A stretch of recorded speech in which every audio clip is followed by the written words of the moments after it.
Headlines नंतर बातम्या विस्ताराने बघूयात। शरद पवार हे मार्केटवाडीत पोहोचले आहेत व माळशिरसचे आमदार उत्तम जानकर यांची देखील शरद पवार भेट घेणार आहेत। बॅलेट मतदानावरून मार्केटवाडीमध्ये खरं तर अनेकदा हे गाव चर्चेत आल्याचं पाहायला मिळालं होतं। हे दृश्य आपण बघतोय। शरद पवार हे सध्या मार्केटवाडीत पोहोचतायत। माळशिरसचे आमदार उत्तम जानकर यांची देखील भेट घेतील।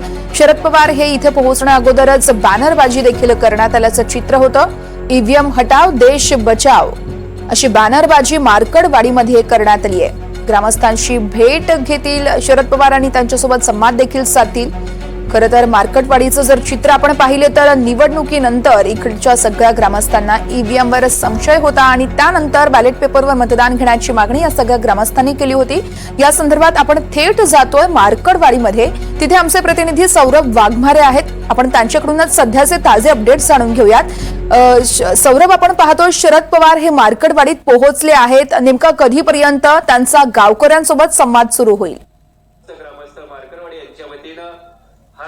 वर्षा, शरद पवार हे जे आहेत ते मंचस्थ झालेले आहेत। गावकरी देखील इथं उपस्थित आहेत। शरद पवार यांच्यासोबत जे आहे माळशिरसचे आमदार उत्तम जानकर असतील, तसंच जयंत पाटील असतील, हे देखील या ठिकाणी उपस्थित झालेले आहेत। शरद पवार उपस्थित होण्याच्या काही वेळ अगोदर गावामध्ये एक म्हणजे विनोदात्मक प्रकार म्हणा किंवा एक उपासात्मक प्रकार म्हणा, तशा पद्धतीचा प्रकार घडला। प्रकार असा होता की हा भारतीय जनता पार्टीचा जो बॅनर आहे, माळशिरसचे माजी आमदार राम सातपुते यांनी जो बॅनर मुख्यमंत्री पदासाठीचा शुभेच्छाचा जो बॅनर होता तो इथे लावला होता पूर्वीपासून, तो बॅनर झाकण्याचा जो प्रयत्न आहे इथल्या गावकऱ्यांनी केला आहे।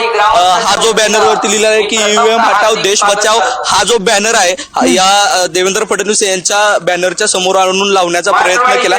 त्यामुळे ग्रामस्थांमध्ये काही वेळासाठी तणाव देखील निर्माण झाला। वर्षा, निश्चितच सौरभ, तुम्ही बॅनर्सच्या ठिकाणी उभे आहात, मात्र ज्या ठिकाणी शरद पवार हे ग्रामस्थांसोबत संवाद साधणार आहेत त्या ठिकाणची एकूणच स्थिती काय आहे, तुम्ही आपल्या प्रेक्षकांना दाखवू शकता का?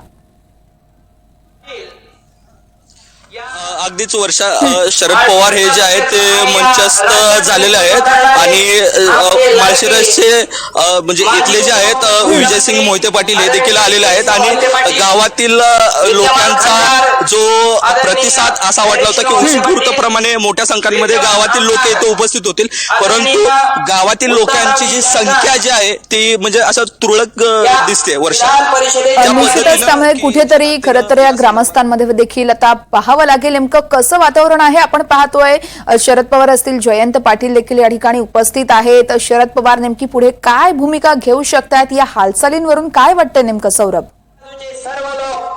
सर्वांची नावं घेणं आपल्याला वेळ कमी आहे। सर्वांची मी व्यासपीठावरील लोकांची माफी मागून या सौरभ, आवाज येतोय माझा तुम्हाला?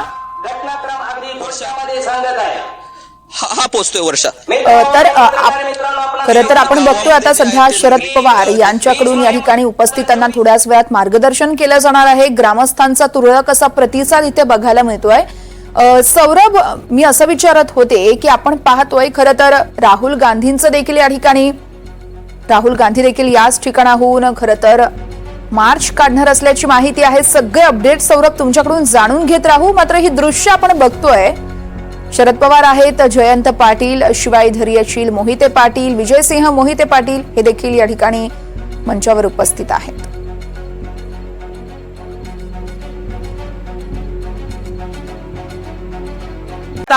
या गावाने घेतलेला निर्णय हा योग्य आहे। फक्त या ठिकाणी विरोध फक्त केला जातोय तो फक्त या ठिकाणी जे वेगवेगळ्या अंधाधुंदीच्या कारभाराने भरवटलेले हात आहेत त्या हाताने जी सत्ता हस्तगत केली तीच फक्त लोक याला विरोध करतायत हे आम्हाला जाणवलं। या ठिकाणी सर्व मीडियाला मी जाहीररित्या या ठिकाणी सांगू इच्छितो की या ठिकाणी याचं स्पष्टीकरण खरं तर ज्या व्यक्तीला 1003 मतं पडली या गावामध्ये त्या व्यक्तीनं दिलं पाहिजे होतं। मला किती या का मतं पडली, त्या व्यक्तीनं एवढंच मत दिलेलं आहे, 21,89,00,000 मार्कवाडी गावाला विकास निधी दिलाय। सर्व मीडियाला माझं आव्हान आहे, तुम्ही या गावाचा सर्व शूटिंग करा आणि संपूर्ण महाराष्ट्राला दाखवा। 21,89,00,000 जर या गावाला दिले असतील तर हे रस्ते असे आहेत का? त्यांच्या दिव्याशिवाय तुम्हाला कुठं नाव दिसत आहे का गावामध्ये? आणि त्यांना मीडियाद्वारे जाहीररित्या सांगतो फक्त राम सातपुते यांनी झालेल्या कामाचं बोलायचं आणि मी प्रत्येक ठिकाणी येऊन दाखवायचं. त्यांचं पॉम्पलेट आहे, त्यांनी सांगितलेली यादी आहे माझ्याकडे आहे, त्यांनी हे काम माझं झालंय म्हणून दाखवायचं. ही काही ग्रामपंचायत नाही साहेब की पुढच्या 5 वर्षाचा आराखडा केला आणि तो सांगून गेले 21,89,00,000. त्यांची कामं एवढी या गावामध्ये झालेली नाहीत. जे देवस्थानचं या ठिकाणी सांगतात, मी या वशा मारुती मंदिराचं या ठिकाणी उद्धार केला, त्या ठिकाणचा असणारा सुरुवातीचा प्रस्ताव हे या ठिकाणी आपण जर पाहिलं तर ते आज व्यासपीठावरती रामहरी रुपनवर आहेत. ते आमदार असताना त्यांनी ते काम केलं होतं आणि त्यांनी दिलेल्या प्रस्तावावरती जर मंजुरी आली आणि तुमच्या काळामध्ये ते जर काम झालं आणि त्याचं तुम्ही श्रेय घेत असाल तर यासारखा महाराष्ट्रामध्ये या ठिकाणी दुर्दैवी बाब नाही. परंतु